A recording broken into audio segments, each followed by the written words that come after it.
नमस्कार, जय महाराष्ट्र, जय शिवराय. आज आपल्या स्टुडिओला एक असं व्यक्तिमत्व आलेले की ज्यांनी आयुष्यातली 30 वर्ष रिक्षा संघटना आणि रिक्षासाठी घालवली. त्यांचं नाव मान्य श्री राजाभाऊ गायकवाड. राजाभाऊ नमस्कार. नमस्कार. वंदे मातरम रिक्षा संघटना अध्यक्ष कोथरूड विभाग. आम्हाला तुमच्याकडनं जाणून घ्यायला आवडेल की तुम्ही या क्षेत्रात कसे आणि हा व्यवसाय तुम्ही पूर्वीपासून करता की काही त्याची इतिहास आहे काही? मी गेली 30 वर्ष रिक्षा क्षेत्रामध्ये व्यवसाय करत आहे आणि रिक्षा क्षेत्रामध्ये वळण्याचं कारण की आमची त्यावेळेला परिस्थिती हालाकीची असल्यामुळे आईवडिलांना मदत करण्यासाठी आम्ही त्यावेळेला आमची आई घरकाम करायची, तर आईला मदत करायचो. आई मशीन काम चालू करायची, महिलांचे ब्लाऊज वगैरे शिवण्याचं. तर त्यावेळेला आईला मदत करण्यासाठी आम्ही मशीनवरती समोरच्या बाजूनी पॅन्डल मारण्यासाठी बसायचो. त्यावेळेला शिलाई मशीन ज्या होत्या त्या पॅन्डल मारण्याच्या असायच्या. आता त्या इलेक्ट्रिकवरती पाय ठेवला की चालतात. परंतु आम्ही त्यावेळेला घरामध्ये खुर्ची नसायची, तर खुर्ची नसल्यामुळे आम्ही तेलाचा जो डबा 18 लिटरचा असायचा, तो रिकामा झालेला डबा, तो डबा ठेवायचा, त्याच्यावरती पोतं ठेवायचं आणि समोरच्या बाजूनी तो पॅन्डल मारायचा. मग आमची आई कपडे शिवायची. तशा परिस्थितीमध्ये आमचं शिक्षण तिने केलं. परंतु माझं जेमतेम शिक्षण झालं 9वी पर्यंतच. मला ज्या वेळेला दिवाळीच्या सुट्ट्या पडायच्या त्यावेळेला मी भाजीची गाडी लावायचो आणि माझ्या शाळेचा वह्या पुस्तकांचा जो माझा कपड्याचा खर्च आहे तो मी भागवायचो. मग असं करता करता पुढे माझ्यापेक्षा माझा जो बारका भाऊ होता तो पण शिक्षण घेत होता. तो पण 10वी पास झाला. 10वी पास झाल्यानंतर परत त्याच्या नोकरीसाठी प्रयत्न केले. त्याला नोकरी लागण्यासाठी जायला बसने जावं लागायचं. मग त्याला ते पैसे त्यावेळेला 10-20 रुपये लागायचे त्याला. मग ते त्यावेळेला देण्याचं काम मी भाजीचा व्यवसाय करत असताना त्याला ते मी मिळवून देत होतो आणि त्याला ते त्याच्या शिक्षणामध्ये त्याला ते उपयोगी पडले. त्याला शिक्षण घेता आलं आणि आज तो आरोग्य विभागामध्ये महाराष्ट्र शासनामध्ये सहाय्यक आरोग्य अधिकारी म्हणून आज गेली 2000 सालापासून सेवा बजावत आहे. आता मला सांगा की तुम्ही ज्यावेळेस रिक्षा व्यवसायात आले तर त्यावेळेसची रिक्षा चालकांची धंद्याची परिस्थिती आणि आजची परिस्थिती तुम्हाला काय फरक वाटतो? त्यावेळेला रिक्षा ह्या फार कमी होत्या. पुणे शहरामध्ये ठराविकच रिक्षा होत्या. काहीतरी 15,000च्या आसपास रिक्षा असतील त्यावेळेला. आणि ज्या वेळेला पॅसेंजर यायचे स्टँडवरती रिक्षा करून जायचे त्याच वेळेला ते आम्हाला सांगायचे की उद्या आम्हाला एअरपोर्टला जायचे, आम्हाला रिक्षा तुम्ही घेऊन या, आमच्या इथे घेऊन तुम्ही रिक्षा घेऊन थांबा. आणि पॅसेंजर पण आमची रिक्षाच्यासाठी वाट बघत थांबायचं त्यावेळेला. आणि जर समजा आम्ही एखादं पॅसेंजर घेऊन चाललेलो आहे आणि ते पॅसेंजरनी जर हात दाखवला तर आम्ही त्याच्याजवळ रिक्षा थांबवायचो आणि सांगायचो काकू काका की तुम्ही थांबा इथे, मी पॅसेंजर सोडून परत येतो आणि तुम्हाला मी घेऊन जातो तुम्हाला जिथे जायचं आहे त्या ठिकाणी. मग ते पॅसेंजर आमची वाट पाहत थांबायचे. तोपर्यंत थांबायचं आम्ही ते पॅसेंजर सोडून येईपर्यंत. मग सोडून आलेलं असलं तरी ते पॅसेंजर तिथे थांबलेलं असायचं. आणि पॅसेंजर पण त्यावेळेला लोक इमानदारी होते की आपण या रिक्षा चालकाला सांगितलं आणि तो परत येतोय आपल्याकडे, आपण दुसरी रिक्षा करून जायला नको किंवा एखादी दुसरी रिक्षा आली की निघून गेलंय असा प्रकार घडत नव्हता.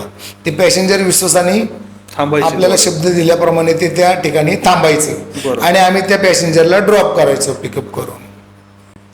ही त्यावेळेसची परिस्थिती 1990ची परिस्थिती. 1990 95. आजच्या परिस्थितीत काय बदल झाला? आत्ताच्या परिस्थितीमध्ये आता तुम्हाला सांगतो रिक्षांची संख्या आपल्या पुणे शहरामध्ये कमीत कमी 1-1.5 लाखाच्या आसपास गेलेली आहे.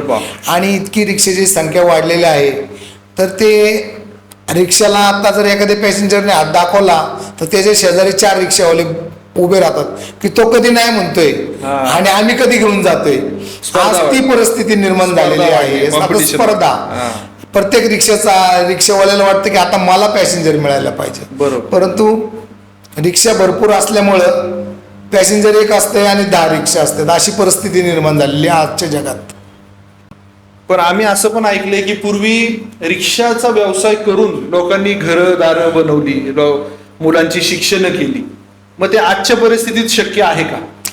आज तुम्हाला सांगतो, त्यावेळेला रिक्षा चालकाला मीटरच्या प्रमाणे धंदा करायला लागायचा आणि बरोबर. ते पैसे तो किती धंदा करायचा त्यावेळेला जास्तीत जास्त 70-80 रुपये, 100 रुपये, 120 रुपये ह्या एवढ्या रेंजमध्येच धंदा करायचा. बरोबर. परंतु त्याचे ते त्यावेळेला कमवलेले पैसे असायचे, त्याच्यामध्ये त्याचं सगळं पूर्ण घराचं सगळं व्यवस्थित त्याचा तो रोज भागायचा बरोबर. आणि त्यातनं रिक्षावाला 10-20 रुपये शिल्लक टाकायचा. पण त्यावेळेला इतकी स्वस्ताई होती हा. की 2 रुपये किलोने ज्वारी, हो. हा, आणि आपलं रिक्षासाठी लागणारं इंधन पेट्रोल हे फक्त 11, 12, 11.5 ह्या रेंज प्रमाणे लिटरने होतं. स्वस्ताई करून. हा, आणि नंतर 90-95च्या काळामध्ये 90-95 11 ते 12 रुपये लिटरच्या हिशोबाने पेट्रोल मिळायचं. म्हणजे बचत होईल हा, त्यावेळेस. आता आम्ही कोथरूडवरनं भाडं जर घेऊन स्टेशनला गेलो तर आमचे 9.5 रुपये व्हायचे मीटरने बर. त्यावेळेला. बरोबर. पण त्यावेळेला 11 रुपये लिटर पेट्रोल असायचं, आम्हाला 1.5 रुपयावरनं टाकलं की आम्ही तिथं 1 लिटर पेट्रोल टाकायचो. हा. आणि एका रिक्षाला 3 ड्रायव्हर चालवायचे. बर. शिफ्ट मध्ये मी का? सकाळी जर 6ला रिक्षा घेतली हा. तर मी 3 वाजेपर्यंत चालवायचो. बर. 3ला रिक्षा घेणारा तो 7 वाजेपर्यंत चालवायचा, 7 ते 8 वाजेपर्यंत चालवायचा आणि 8 नंतर मग दुसरा एक नाईटला जायचा रिक्षा चालक. बर. म्हणजे असे त्यावेळेला रिक्षा कमी, रिक्षा हो. मिळत नसायच्या. बरोबर, बरोबर. आणि आता बिझनेस धंदा करायचा म्हटल्यावरती रिक्षा तर पाहिजे, पण रिक्षा एक आणि रिक्षा चालक ड्रायव्हर 3 अशी परिस्थिती त्यावेळेला होती. आता बघा तुम्ही, आज एवढ्या रिक्षा झालेल्या आहे की प्रमाणाच्या बाहेर झालेल्या आहेत बरोबर. की धंदा मिळणार कोणाला.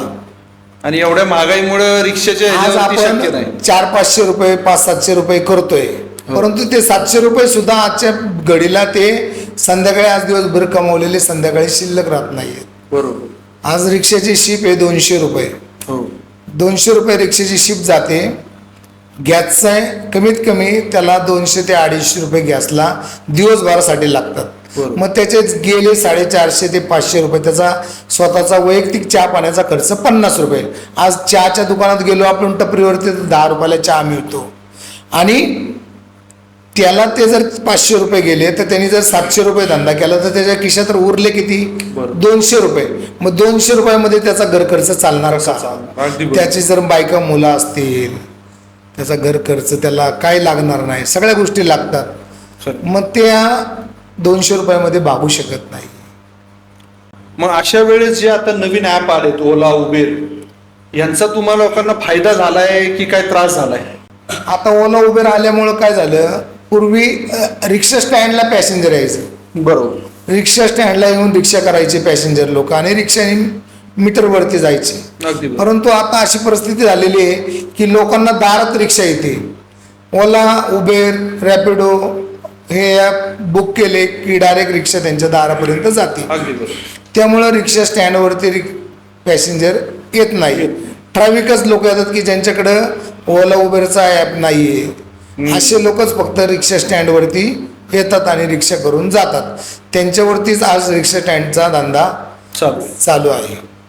पण ओला उबेर जरी असलं, ऍप जरी असले, तरी त्यांचा कॉल तुम्हालाच येतो ना, तुम्हाला रिक्षावाल्यांनाच येतो. मग तुमचं नुकसान कसं होतं त्या? असं आहे त्याच्यामध्ये, ओला आणि उबेर यांनी जरी आपल्याला पॅसेंजर धंदा जरी दिला तरी ते दिवसाला 29 रुपये 30 रुपये कट करून घेतात. हा. म्हणजे प्रत्येक रिक्षा चालकाचे ते रिक्षा चालकाने कष्ट करायचे आणि त्यांना द्यायचे ते आपण. हा. म्हणजे ती कंपनी आमची मेहनत करे मुर्गी नांडा काय पकेर अशी परिस्थिती. अशी म्हणजे परिस्थिती. आम्ही मेहनत करायची, आम्ही रिक्षा दिवसभर चालवायची. बरोबर. आज रिक्षेत तुम्हाला सांगतो, पुणे शहरामध्ये रस्त्यांना एवढे खड्डे पडलेले आहे की आमच्या पाठीचा कणा ना कणा मोडला जातोय.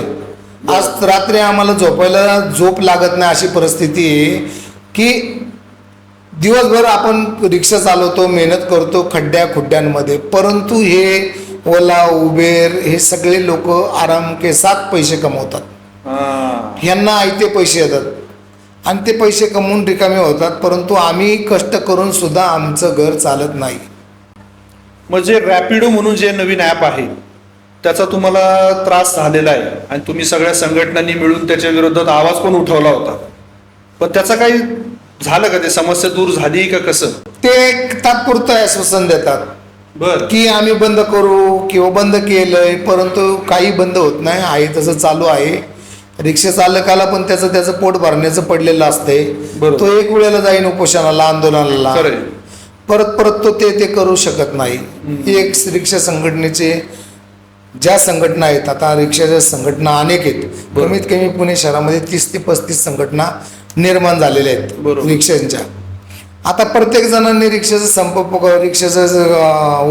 आंदोलन केलं की बाबा आपल्याला हे आंदोलन करायचंय, ते आंदोलन करायचं, पण त्या वेळेला रिक्षा चालक जाऊ शकत नाही. बरोबर. त्याला त्याचं घर खर्च चालवायचा पडलेला असतो. तो आंदोलनाला गेला तर त्याचा पूर्ण दिवस जाणार, बरोबर. त्यांनी दिवस घालवला तर त्याचं घर कसं चालणार, चालेल. अगदी बरोबर. त्याच्यावरती उपासमारीची वेळ येणार. त्यामुळे तो एखाद्या वेळेला जाऊ शकेल, परंतु असं कंटिन्यू नाही जाऊ शकत. मग तुम्ही या संदर्भात सरकारकडे काही निवेदन केलं नाहीये का? सरकारला प्रत्येक संघटनेच्या अध्यक्षांनी सरकारला वारंवार पत्रव्यवहार केलेले आहे, आमच्या रिक्षा चालकांच्या व्यथा मांडलेल्या आहेत, परंतु सरकार त्या गोष्टीकडे लक्ष देत नाही, डोळे झाक करत आहे. हे काम सरकारने म्हणजे परिवहन मंत्र्यांनी मुख्यमंत्र्यांच्या पर्यंत हा विषय पोचवायला पाहिजे. उपमुख्यमंत्र्यांपर्यंत हा प्रश्न जायला पाहिजे आणि रिक्षा चालकांना आज काय लागतंय, काय कमी पडतंय ह्याच्यावरती विचार करायला पाहिजे. आज रिक्षा चालकांनी पूर्ण आयुष्य याच्यामध्ये घालवलेलं आहे. उद्या जर आजारी पडलं तरी कोण आम्हाला मदत करत नाही.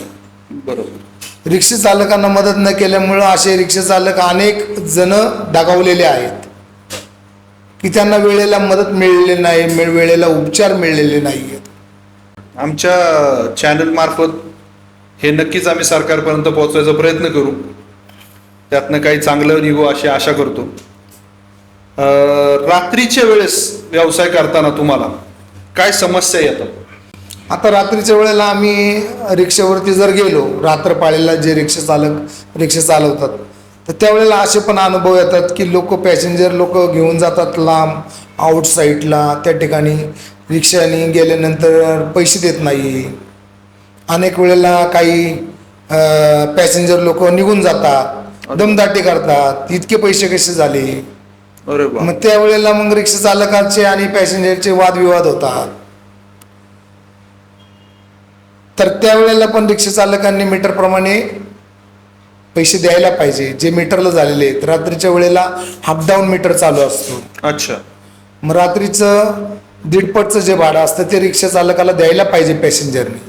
मग तसा तो काही अनुभव तुम्हाला आलाय का कधी? तुम्ही असा अनुभव आलेला आहे. रात्रपाळीला मी बरेच वर्ष धंदा केलेला आहे. मी रात्रपाळीला धंदा करत असताना त्यावेळेला आम्ही महाराष्ट्र बँक, लोकमंगल, शिवाजीनगर या ठिकाणी थांबायचो, कुबेरा चेंबरच्या ठिकाणी थांबायचो. पॅसेंजर येऊन आम्हाला त्या ठिकाणी विचारायचे की रिक्षा खाली आहे का. रिक्षाने आम्ही त्या टायमाला घेऊन जायचो पॅसेंजरला त्यावेळेला रिक्षाही मिळायची आणि त्यांना आम्ही सुखरूप पोचवायचो. परंतु आताची परिस्थिती अशी आहे की मी रात्रपाळीला 1-2 वेळेला गेलो, पण अशी काही मंडळी भेटली की ते पिणारे खाणारे नाही का रात्रीच्या वेळेला, तर ते रिक्षात बसतात, रिक्षाने तिथपर्यंत पोचतात, रिक्षातनं उतरतात, आता तुम्ही जावा. आता त्या पिणाऱ्या माणसांबरोबर, त्या मुलांबरोबर काय वाद घालणार आपण? बरोबर. अगदी बरोबर. आज त्या मुलांना कळायला पाहिजे की आपण रिक्षा चालकाने आपल्याला एवढ्या रात्रीचं आणून सोडलंय, सुखरूप सोडलेलं आहे, आपण त्याचे पैसे बुडवू नये, त्याला त्याचे पैसे देऊन टाकावा. तर अशी आत्ताची पिढी राहिलेली नाही. हे पैसे पॅसेंजर रिक्षातनं उतरतात, आलो पैसे घेऊन निघून जातात, परत येत नाही. रिक्षा चालक वाट बघतो आणि निघून जातो. असे पण प्रसंग घडतात रात्रीचे.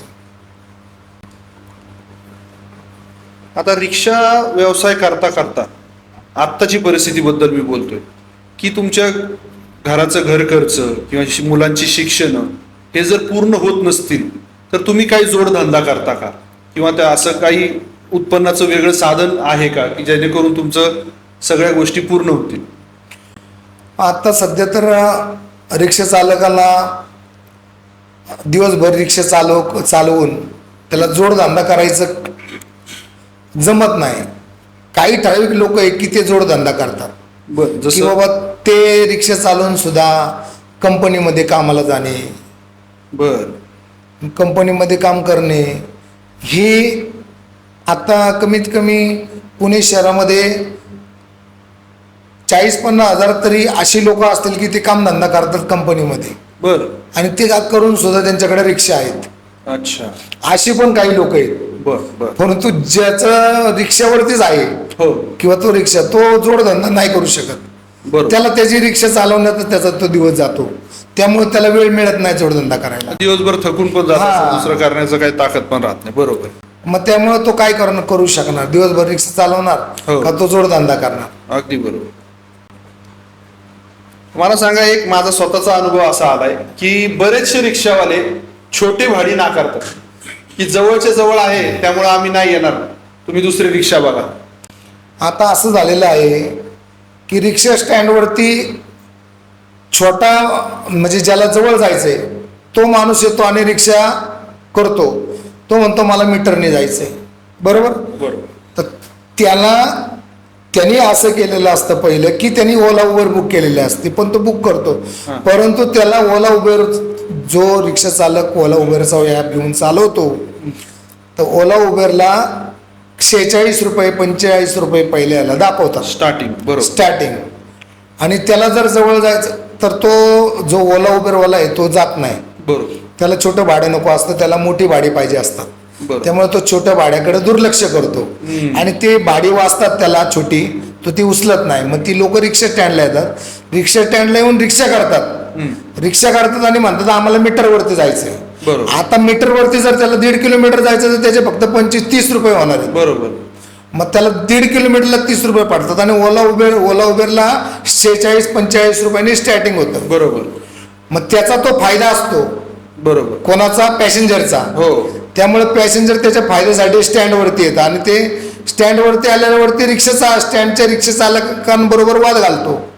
जर रिक्षा चालकाने जर समजा त्याला पैसे सांगितले की बाबा 40 रुपये होतील, बरोबर, तो म्हणतो ना मला मीटरवरती जायचंय, पण त्यांनी ओला उबेरवाल्याला 45-46 रुपये त्याला द्यावे लागतात. बरोबर, पण ओला उबेरवाले तो पैसे देत असताना सुद्धा ओला उबेरवाले जात नाही. ओला उबेरवाले काय म्हणतात, मला छोटं भाडं नाही पाहिजे, मला मोठं भाडं पाहिजे.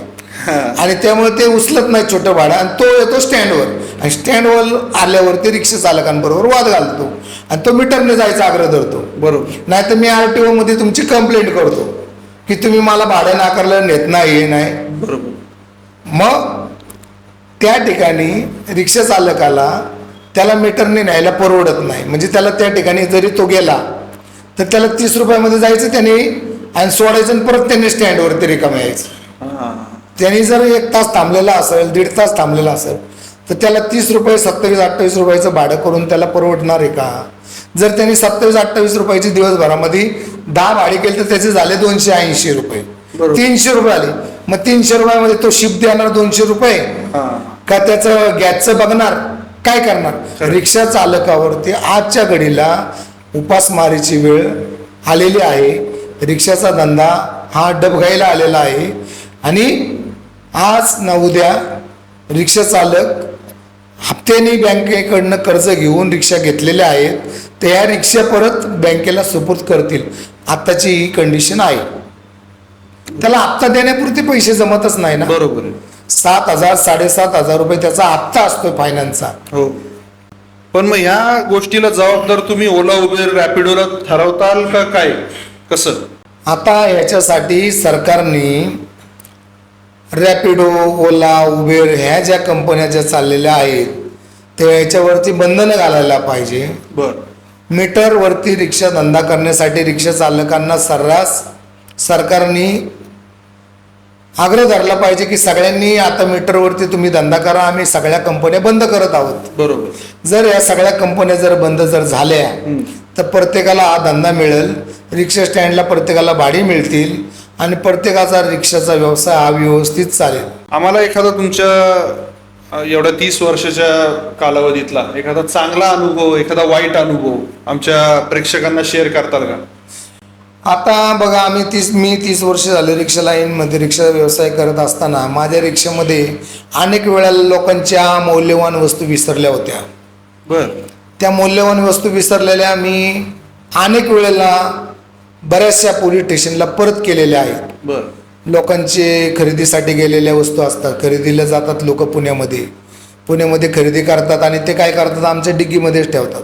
हो बरोबर. आता डिग्गीमध्ये ठेवलं की ती पिशवी एखाद्या वेळेला त्यांच्या लक्षात येत नाही, मग ते विसरून जातात आणि मग आपण ज्या वेळेला आपण बघतो रिक्षामध्ये काय विसरलेलं आहे काय, परत ज्या वेळेला जातो घरी जातो किंवा कुठं दुसरं पॅसेंजर बसतं, अहो तुमच्या रिक्षात कोणाची तरी वस्तू राहिली, त्यावेळेला मग आपल्या लक्षात अरे मी ह्या पॅसेंजरला इथनं घेतलं, इथं सोडलं. मग त्याला ज्या ठिकाणी घेतलं आहे जिथं सोडलं आहे संबंधित ठिकाणच्या पोलीस स्टेशनला आम्ही जाऊन त्या वस्तू तिथं परत करतो. बऱ्याच वेळेला अनेक वेळेला मोबाईल रिक्षामध्ये लोकांचे विसरलेले आहेत. लोक बोलतात मोबाईलवरती, मोबाईल सीटवरती ठेवतात पॅसेंजर बसायच्या सीटवर, आणि तो काय करतो उतरतो आणि निघून जातो. तो मोबाईल बऱ्याच वेळेला सीटवरती राहिलेला आहे.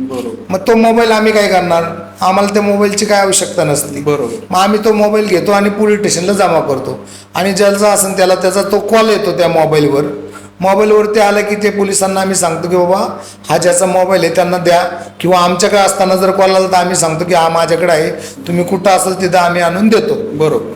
मग असे आम्ही त्या लोकांना परत करतो त्या वस्तू ज्या राहिलेल्या आहेत त्या. आणि दुसरी गोष्ट, आता वाईट अनुभव म्हणलं तर हे चांगले अनुभव झाले तुम्हाला मी सांगितले की जे काय आहे ते. तर वाईट अनुभव म्हणजे असं आहे की आम्ही लोकांना म्हणजे पॅसेंजरला जास्त करून वयोवृद्ध लोकांचे जर समजा एखाद्याचे 28 रुपये झाले, बरोबर, आणि त्यांनी आम्हाला 30 रुपये परत दिले तर ते 2 रुपये परत मागण्यासाठी आमच्या जवळ थांबतात. अरे बा. ते 2 रुपये, काका हो तुमचे 28 रुपये झालेत, 2 रुपये परत द्या.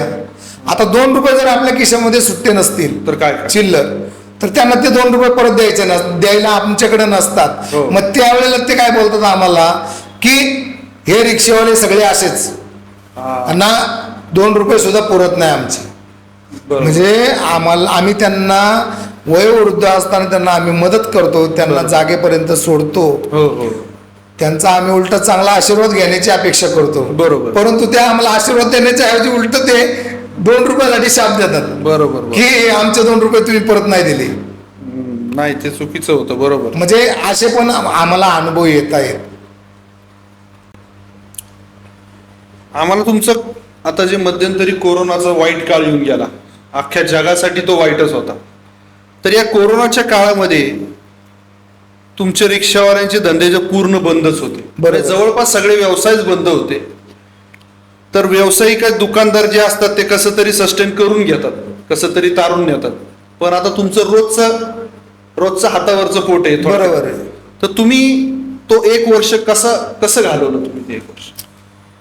आता तुम्हाला सांगतो, कोरोनाचा जो पिरियड आलेला आहे तो जर आठवला तर आज डोळ्यामधनं पाणी येतं.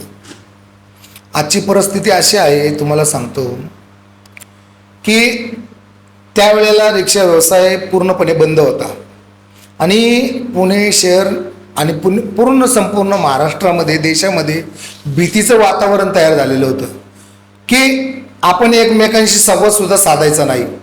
जर एखाद्याला कोरोना जर झालेला असेल, त्याला लागण जर झालेली असेल तर त्याच्यापासून आपल्याला पण होईल. त्या भीतीपोटी कोणी कोणाच्या संपर्कामध्ये येत नव्हतं. तशा परिस्थितीमध्ये आम्ही रिक्षा चालवायचो. तर रिक्षा चालवताना आम्ही काय करायचो, रिक्षाच्या आम्ही ड्रायव्हर सीटच्या पाठीमागे आणि पॅसेंजरच्या असा आम्ही मध्ये एक पडदा लावायचो, प्लास्टिकचा पडदा. बरं. आणि तोंडाला मास्क बांधलेला असायचं. बरोबर. आणि हातामध्ये पण हँडग्लोव्ज वगैरे असायचे. बरं. आता पॅसेंजर बरोबर त्यावेळेला आम्हाला एवढा धंदा नव्हताच, लोक बाहेर कोण निघत नव्हते. जर समजा एखाद्यावरती लय मोठं संकट आहे, ज्याला दवाखान्यात जायचंय की बाबा त्याला आता ॲम्ब्युलन्स उपलब्ध होत नाहीये आणि त्याला रिक्षाने जाणं गरजेचं आहे, असे लोक आमच्याकडे त्यावेळेला यायचे. पण त्यावेळेला आम्ही आमच्या जीवाचा पण विचार न केला नाही. त्यावेळेला मला सुद्धा कोरोनाचा ही लागण झाली होती. पण लागण झाल्यानंतर परत ॲडमिट होऊन परत आपल्याला घरामध्ये म्हणजे नाही का ॲडमिट झाल्यानंतर परत ती भीती एक निर्माण व्हायची की आपण दवाखान्यात गेलो परत सुखरूप घरी येतोय का नाही, असे भीतीपोटी बरेचसे लोक दगावले गेले. तर त्या पिरियडला आम्ही रिक्षामध्ये पॅसेंजर लोकांना नेलं अक्षरशः. त्यामुळं आम्हाला सुद्धा लागण झाली. परंतु आम्ही ती भीती मनामध्ये, आता शेवटला जे होणार आहे ते होणारच आहे, ज्याचं त्याचं नशीब शेवटला. बरोबर. त्यावेळेला माझ्या खिशामध्ये 10 रुपयाची नोट होती. ती 10 रुपयाची नोट आहे ना, मला ती 1000 रुपयासारखी वाटायची. हे 10 रुपये मोडू नये म्हणून, खर्चू नाही. बरोबर. अशी परिस्थिती त्यावेळेला वाटायची. कारण का तर पैसे येणार, इन्कम बंद आलतं, कुठनं येणार, काय करणार. मी दवाखान्यामध्ये गेलो डॉक्टरकडं. मी दांडेकर पुलावरती जगताप डॉक्टर म्हणून आहेत, त्यांच्याकडे गेलो होतो. त्यांनी मला, माझा इकडं BP नॉर्मल होता, 98 होता. पण ज्या वेळेला मी दवाखान्यात गेलो त्या टायमाला मला 107 वरती गेला. ते मला सांगितलं की तुम्हाला ही तपासणी करायला लागेल, ती तपासणी करायला लागेल. आता करणार काय म्हणलं, आता पैसे नाही, काय करणार. मग दवाखान्यामधनं परत आलो. जे ते मित्र होते डॉक्टर म्हणून त्यांच्याकडे मी गेलो होतो, पण ते तिथं उपलब्ध नव्हते त्यावेळेला. सिस्टर होत्या. मग मी परत रिक्षा घेऊन घरी आलो.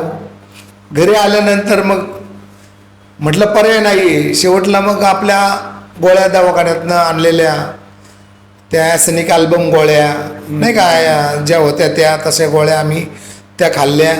आणि असं खाऊन ते गोष्टी त्यावेळेला मी नीट झालो. बरोबर. पण नशिबाने पण साथ दिली, देवाने पण साथ दिली, म्हणून मी आज या ठिकाणी तुमच्यापर्यंत पोचलोय आणि तुम्हाला मी हे रिक्षावाल्यांच्या व्यथा या सांगतोय. नाही, पण त्या कोरोनाच्या काळामुळं बरेचसे लोक इथलं शहरातलं सगळं व्यवसाय, रिक्षा वगैरे सोडून गावाकडे परत गेले. तर मग ते आता काय करतायत, ते परत आलेत किंवा काय, कसं काय त्यांचं? आता ती लोक सगळे परत आले. आता सगळं सुरळीत चाललेलं आहे. सुरळीत चालल्यामुळे जो तो आता पुणे हे आपलं विद्येचं माहेरघर आहे. शिक्षणासाठी परदेशातनं, परराज्यातनं सगळे लोक पुण्यामध्ये येतात. आणि पुण्यासारख्या ठिकाणी फार मोठ्या बाजारपेठा आहेत, व्यवसायाला चालना आहे.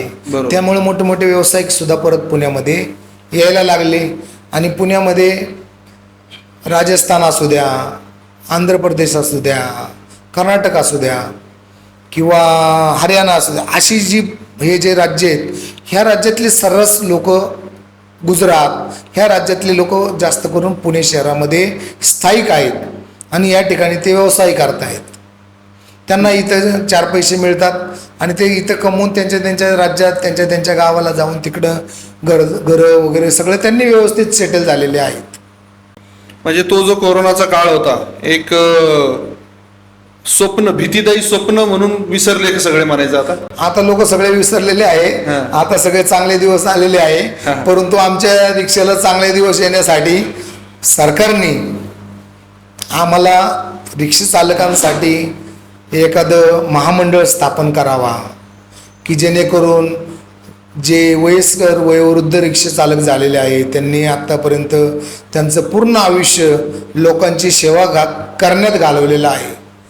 अशा लोकांना किंवा आता जे नवीन रिक्षा चालक आहेत यांना सुद्धा रिक्षा महामंडळाच्या मार्फत लोन किंवा रिक्षा चालकांना पेन्शन, ज्यांचं वयोवृद्ध जे रिक्षा चालक झालेले, ज्यांनी 40 वर्ष, 30 वर्ष, 40-50 वर्ष जी सेवा दिलेली आहे, त्यांना महामंडळामार्फत पेन्शन चालू करावा सरकारने. आज त्यांचं वय नसताना सुद्धा ते आज 70-75 वर्षाची लोक सुद्धा रिक्षेच्या लाईनमध्ये आहेत, रिक्षा चालवत आहेत, रस्त्यावरती येत आहेत आणि ते त्यांचा स्वतःचा घरखर्च भागवत आहेत. तर ह्याच्यासाठी सरकारने आमच्या रिक्षा चालकांच्या प्रश्नांना मदत करावी, म्हणजे आम्हाला सहकार्य करावं आणि रिक्षा चालकांना कसे चांगले दिवस येतील ह्याकडे पाहावं. दरवर्षी आपल्या पुण्यामध्ये पालखी वारी येते पंढरीची, तर त्या पंढरीच्या वाऱ्यामध्ये तुम्ही काय सेवा देता वारकऱ्यांना? पुण्यामध्ये ज्या वेळेला पालखी येते त्याच्या दुसऱ्या दिवशी आमच्या रिक्षा स्टँडच्या बाजूला एक इंद्रायणी म्हणून सोसायटी आहे. बर त्या सोसायटीमध्ये दरवर्षी येणाऱ्या वारकऱ्यांसाठी जेवण ठेवलं जातं. बर तर त्यांना जेवण ठेवतात त्या ठिकाणी आम्ही रिक्षा संघटनेच्या वतीने मदत करायला जातो. बर. आमचे रिक्षा चालक त्या ठिकाणी त्यांना वारकऱ्यांना वाढतात जाऊन जेवण. बर. त्या ठिकाणी काय त्यांना कमी जास्त लागले ते पाहतात. बर तर आम्ही त्या ठिकाणी मदत करतो. म्हणजे तुमच्या रिक्षा संघटनेतर्फे समाजसेवा ही घडते. समाजसेवा आमच्याकडनं या केली व्यतिरिक्त अजून तुम्ही काय अध्यक्ष या नात्याने रिक्षा चालकांसाठी काही कार्यक्रम उपक्रम राबवता का? आता आमच्या रिक्षा चालकांसाठी आम्ही दरवर्षी शैक्षणिक क्षेत्रामध्ये म्हटलं तर मुलांना वह्या वाटप, बर. कंपास वाटप, पेन वाटप अरे वा. हे शैक्षणिक साहित्य आम्ही वाटप करतो. बर. आत्ताच आम्ही एका संस्थेची मदत घेऊन 165 विद्यार्थ्यांना A4 साईजच्या प्रत्येक विद्यार्थ्याला 3 वह्या बर. आणि एक कंपास, त्या कंपासमध्ये सगळं साहित्य क्या बात. असं आत्ता आम्ही वाटप केलेलं आहे. तो आत्ता कार्यक्रम आमचा गेल्या आठवड्यामध्ये झाला. छान. आणि त्याच्या अगोदर स्टँडवरती आपण रिक्षा संघटनेच्या रिक्षा स्टँडच्या माध्यमातून 400 लोकांना मोफत चष्मे वाटप केले डोळे तपासून. अरे वा. आणि त्याच्याही अगोदर गेल्या 1-1.5 महिन्यापूर्वी एका व्यक्तीला रक्तातनं तपासण्या पूर्ण करण्यासाठी 14,000 रुपये खर्च येतो. बर तर अशा लोकांना आपण 155 लोकांना मोफत तपासण्या केल्या. अरे वा. तर त्याच्यासाठी आपण स्टँडच्या वतीने बॅनर लावले, लोकांमध्ये जनजागृती केली बर. आणि 155 लोक स्टँडला आले आणि त्यांनी त्यांच्या तपासण्या करून घेतल्या आणि आपण त्यांना त्यांचे रिपोर्टसुद्धा लगेच संध्याकाळी वाटप केले. छान. आता तुम्ही 30 वर्ष रिक्षा व्यवसाय करताय. हा करता करता असा कुठला तुमचा एक छंद आहे का की जो आमच्या प्रेक्षकांना तुम्ही शेअर कराल की तुमचा हा छंद आहे, माझं हे सर्व दिवसभराच्या धकाधकीच्या जीवनानंतर मी माझ्या या छंदासाठी 1 तास भर देतो? आता मी माझं जर वैयक्तिक जर बघितलं तर मी सामाजिक, शैक्षणिक, धार्मिक बर क्षेत्रामध्ये जास्त वेळ घालवतो. बर रिक्षाचा माझा व्यवसायाला मला वेळ कमी मिळतो. बर परंतु लोकांची जी कामं आहेत, हा. कोणाला आधार कार्ड काढून दे, कोणाला पॅन कार्ड काढून दे, बर कोणाला उत्पन्नाचे दाखले आणून दे, बर ज्या ज्या लोकांना आरोग्याचे प्रश्न आहेत मग त्यांना रुग्ण हक्क परिषदेच्या माध्यमातून लोकांची बिलं जी येतात हॉस्पिटलची मोठी मोठी ती आपण कमी करून देतो. बर लोकांना औषधं लागतात, मोठे मोठे आजार जे असतात, कॅन्सरसारखे आजार आहेत, पॅरलेससारखे आजार आहेत, तर ह्या आजारांना मोठे मोठे इंजेक्शन, एकेका इंजेक्शनची किंमत 8-8, 10-10 हजार रुपये असते. बरं. अशा लोकांना आपण इंजेक्शन मिळवून देतो. ती इंजेक्शनं गोळ्या औषधं जे असतात त्याच्यामध्ये सवलत मिळवून देतो. बरं. जर समजा एखाद्याला 10,000 रुपयाची औषधं लागतात तर ती आपण 3,500-4,000 हजारामध्ये उपलब्ध करून देतो. बरं. म्हणजे हे नागरिकांना, रुग्णांना मदत मिळते. आज एखादा रुग्ण आजारी असेल तर त्याच्या घरातल्या लोकांवरती जी परिस्थिती येते, बरोबर, ती जी तो त्या परिस्थितीला तोंड देत असतो त्यावेळेला अक्षरशः डोळ्यातनं पाणी येतं. त्याच्याकडे आत्ताच परवाचंच उदाहरण घेतलं तर एका व्यक्तीला 8.5 लाख रुपये बिल आला. 8.5 लाख रुपये बिल सह्याद्री हॉस्पिटलला आला होता. त्यापैकी त्याचे फक्त 40,000 रुपये कमी झाले. त्याला 8 लाख रुपये भरावे लागले. 8 लाख रुपये भरले तर त्यांनी कसे भरले? त्याचे स्वतःच्या घरातले, मुलांचे, बायकोचे, सगळ्यांचे जे दागिने होते ते सगळे मोडले. आणि त्यांचा जो मुलगा होता त्याने स्वतःच्या लग्नासाठी पैसे ठेवले होते, ते सुद्धा सगळे पैसे त्या हॉस्पिटलला खर्च केले. म्हणजे असे लोकांवरती प्रसंग येतात, वाईट प्रसंग. तर ह्या प्रसंगाला तोंड देता देता लोकांना अक्षरशः अनेक आजार उद्भवतात. त्यांना पेशंट जो असतो तो आजारी असतो, परंतु त्याची सेवा करणारे जे बाकीचे जे नातेवाईक आहेत घरातले, बरोबर. ते सुद्धा आजारी पडतात आणि त्यांना त्या पिरियडला काही सुचत नाही. आता आपण काय करायचं? तर अशा वेळेला अशी ती लोक आम्हाला फोन करतात. मला स्वतःला असे बऱ्याच लोकांचे फोन येतात. बरोबर. तर त्यावेळेला आम्ही धावून जातो. आमच्या रिक्षा संघटनेच्या वतीने पण आम्ही त्यांना धीर देतो आणि मदत करतो. तर माझा छंद असा आहे, मी छोटे मोठे रीलमध्ये काम करतो. बरं. छोटे मोठे रील करत असतो आणि त्याच्यामधनं लोकांपर्यंत काय चांगलं जाईल बरं. हे पोचवण्याचा आपण प्रयत्न करतो बरं. आणि ते करण्याची मला आवड आहे. अच्छा. हां. कधी कुठल्या चित्रपटात काम केलंय, सिरियल मध्ये आता- काम केलंय? आता मी 3.5 हा. ह्या छोट्याशा सिरियलमध्ये म्हणजे ह्याच्यामध्ये छोटासा एक तासाचा तो रील आहे. बरं. त्याच्यामध्ये मी काम केलेलं आहे. बर बर बर. त्याच्यामध्ये मी डॉक्टरची भूमिका केलेली आहे. बर बर बर. हा. म्हणजे तुम्हाला ऍक्टिंगची आवड आहे? ऍक्टिंगची आवड आहे. ऍक्टिंग करायला आवडतं बर. आणि लोकांना पण आपण हसवलं हा. तर लोकांचं आयुष्य वाढणार आहे आणि त्याचा जो ताण थकवा जो आलेला आहे बरोबर. तो नाहीसा करण्यासाठी आम्ही हे प्रयत्न करत असतो, छान. छोटे मोठे रील करून. आता तुम्ही 30 वर्ष रिक्षा व्यवसाय करत असताना पुण्यामध्ये कानाकोपऱ्यात फिरले, तर तुमचा एखादा आवडतीचा खाद्यपदार्थ की जो आमच्या प्रेक्षकांना तुम्ही सांगाल की या ठिकाणी तुम्हाला ही वस्तू किंवा एखादा वडापाव म्हणा किंवा मिसळ म्हणा, या ठिकाणी तुम्ही जाऊन या डिशचा अवश्य आस्वाद घ्या, अशी कुठली डिश आहे का तुमची आवडती?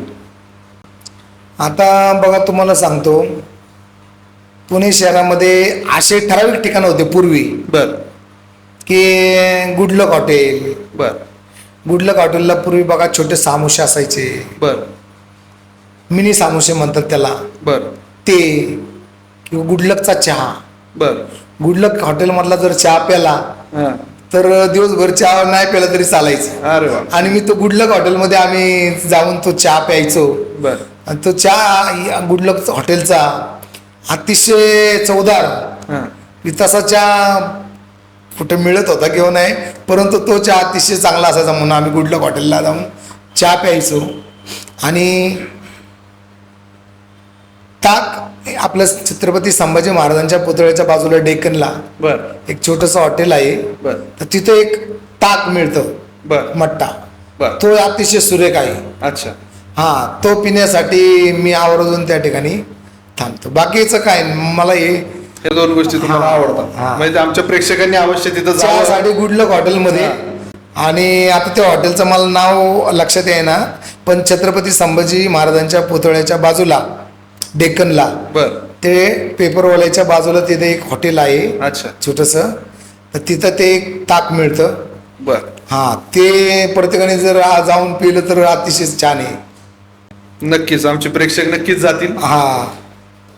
आता मी शेवटचा प्रश्न मला असं सांगा की आमच्या प्रेक्षकांना तुम्ही किंवा आता जे नवीन मुलं बाहेर पुण्याच्या बाहेरून येतात शिक्षणासाठी म्हणा किंवा व्यवसायासाठी, तर त्यांना तुम्ही काय संदेश देताल की रिक्षा व्यवसाय करा किंवा हे नका करू, आताची परिस्थितीनुसार काय तुम्ही संदेश द्याल? आता रिक्षा व्यवसाय करत असताना आम्हाला असे अनुभव आलेले आहेत की बाहेरचे जे विद्यार्थी आलेले आहेत, तर त्या रिक्षा बाहेरच्या विद्यार्थ्यांना शिक्षणासाठी आलेले असतात, त्यांना ठराविक पैसे असतात त्यांच्याजवळ, पाकिट खर्च. बरोबर.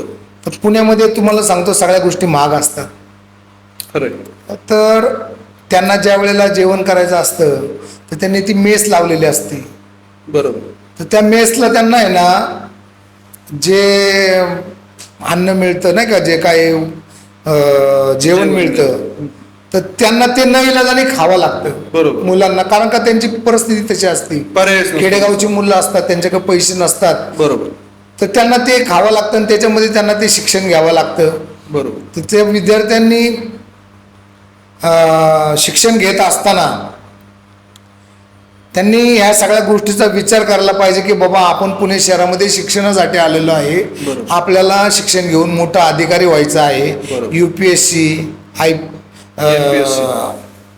MPSC बरोबर. ह्या ज्या मोठ्या मोठ्या ज्या स्पर्धा परीक्षा असतात बरोबर. ह्या घेण्यासाठी ते आलेले असतात आणि त्याच्यातनं त्यांना पास होऊन स्वतःचं करिअर घडवायचं असतं, बरोबर. आई वडिलांचं नाव उज्ज्वल करायचं असतं. तर ते विद्यार्थ्यांनी त्या गोष्टीकडेच लक्ष केंद्रित करायला पाहिजे. बर आणि असं पण प्रसंग आम्ही अनुभवलेले आहेत बर पुणे शहरामध्ये. काही चहाच्या टपऱ्या असतात, त्या ठिकाणी मुली असू द्या किंवा मुलं असू द्या, एका हातामध्ये तो चहाचा ग्लास आणि एका हातामध्ये सिगरेट, बरोबर. असे आम्ही समोर समोर असे बरेच प्रसंग मी अनुभवलेले आहेत. बरोबर. मी 2-3 वेळेला मी त्यांच्याबरोबर भांडणं पण केली की बाबा तुम्ही इथं शिक्षणासाठी आलाय किंवा व्यवसाय करण्यासाठी आलाय, तुम्ही IT पार्क क्षेत्रामध्ये काम करण्यासाठी आलाय, बरोबर. मग तुम्ही आमच्या पुण्याची जी संस्कृती आहे ही बिघडवू नका. बरोबर. आमच्याही मुलांना हे असं वळण लागेल तुमच्याकडे बघून. अगदी खरं. तर आमच्या पुण्यामध्ये पूर्वीपासून जी संस्कृती होती ती तुम्ही बिघडवण्याचं हे जे काम करताय हे चुकीचं आहे. बरोबर. तर ह्या विद्यार्थ्यांनी व्यसनांच्या आरी जायला नाही पाहिजे. जर हे विद्यार्थी व्यसनांच्या आरी जर गेले तर उद्याच्याला आपला देश हा सुदृढ बनण्याच्या ऐवजी कुपोषित बनणार. बरोबर. आणि कुपोषित बनला तर उद्या आपल्या देशाचं नाव उज्ज्वल होण्याच्या ऐवजी आपण 10-20 वर्ष मागे येऊ. अगदी खरं. आज आपल्या देशामध्ये अनेक नामांकित खेळाडू होऊन गेले, प्रत्येक क्षेत्रामध्ये नाव कमवलेली लोक होऊन गेलेली आहेत. तर असे नाव कमवणारे लोक इथून पुढे तयार व्हायला पाहिजे, विद्यार्थी तयार नवीन असे घडायला पाहिजे. तर त्याच्यासाठी विद्यार्थ्यांनी व्यसनांच्या आरी न जाता खेळाकडे किंवा त्यांच्या तब्येतीकडे लक्ष देऊन आपले स्वतःचं शरीरयष्टी चांगली केली पाहिजे आणि अनेक खेळांमध्ये भाग घेऊन त्यांनी त्याच्यामध्ये प्रावीण्य मिळवलं पाहिजे. तरच आपले देश आपला प्रगती करेल अगदी. आणि आपला देश पुढची प्रगतीची वाटचाल करेल. नक्कीच नक्कीच. आपल्या आजच्या एपिसोडचे स्पॉन्सर प्रकाश हार्डवेअर, वारजे जकात नाका येथे हार्डवेअर संदर्भात लागलेल्या सर्व वस्तू तिथं उपलब्ध होतील. प्रकाश हार्डवेअर, प्रोप्रायटर चौधरी. नमस्कार. राजा भाऊ, तुम्ही आम्हाला एवढा वेळात वेळ काढून, बिझी शेड्यूलमधनं वेळात वेळ काढून आमच्या स्टुडिओला तुम्ही भेट दिली त्याबद्दल तुमचे मनपूर्वक आभार. नमस्कार, धन्यवाद. धन्यवाद.